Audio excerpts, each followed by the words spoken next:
పీకలు కోస్తున్న పసుపు సైనికులు జెండా వదలలేదు. ఓసారి చూస్తే చంద్రయ్య మెడ మీద కత్తి పెట్టి వాళ్ళు చెప్పినట్టు చేయకపోతే చంపేస్తామని బెదిరిస్తే జై తెలుగుదేశం జై చంద్రబాబు అని ప్రాణాలు వదిలిపెట్టిన సంఘటన తెలుగుదేశం పార్టీకి ఒక స్ఫూర్తి. ఒక చంద్రయ్య, ఒక జల్లయ్య, నందం సుబ్బయ్య వంటి వందల మంది కార్యకర్తల బలిదానం వలన మనం ఈ అధికారాన్ని సాధించుకున్నాం.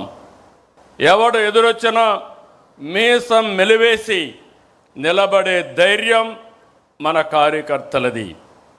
ఎన్టీఆర్ గవర్నమెంట్ని అప్రజాస్వామ్యంగా డిస్మిస్ చేసి అది ఒక చరిత్ర.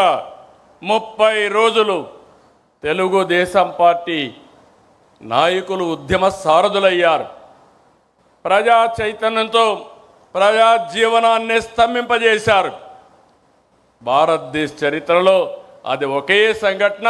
తిరిగి నందమూరి తారక రామారావు గారిని ముఖ్యమంత్రి చేసిన సంఘటన అది ఒక చరిత్ర. ఆక్రమంగా నన్ను జైల్లో పెట్టారు. లోకేష్ యుగళాన్ని అడ్డుకున్నారు. ఈ వేదిక మీద ఉన్న చాలామందిపై అరెస్టులు చేశారు. బాధితులనే నిందితులుగా చేశారు. అయినా ఏ కార్యకర్త నాయకుడు తల వంచలేదు, వెనకడుగు వేయలేదు, పోరాటాలు ఆపలేదు. ప్రజాస్వామ్యం కోసం, ప్రజల కోసం నిలబడ్డాం. అందుకే 2024 ఇంత మునుపు కూడా అనేక సార్లు పొత్తులు పెట్టుకున్నాం. కానీ మొన్న ఎన్నికల్లో మీరు చూస్తే మనం అందరం ఆలోచించుకున్న తర్వాత జనసేన పవన్ కళ్యాణ్ గారు ముందుగా వచ్చి వ్యతిరేక ఓటు తీరడానికి వీలు లేదు, కలిసి పనిచేయాలని అనౌన్స్ చేశారు.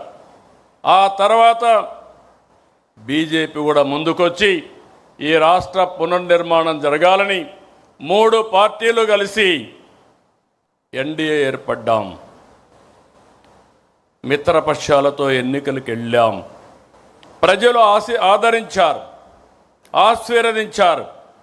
పునర్నిర్మాణ బాధ్యత మనకు అప్పజెప్పారు. నేను చాలా ఎన్నికలు చూశాను. అలాంటివన్నీ మీరు చూస్తే 93% స్ట్రైక్ రేట్, 144% సీట్లు, అపోజిషన్కి ప్రతిపక్ష హోదా కూడా ఇవ్వకుండా పూర్తిగా మన మీద నమ్మకం పెట్టుకున్నారంటే ఇది ఒక చరిత్ర. ఆ చరిత్రను కాపాడు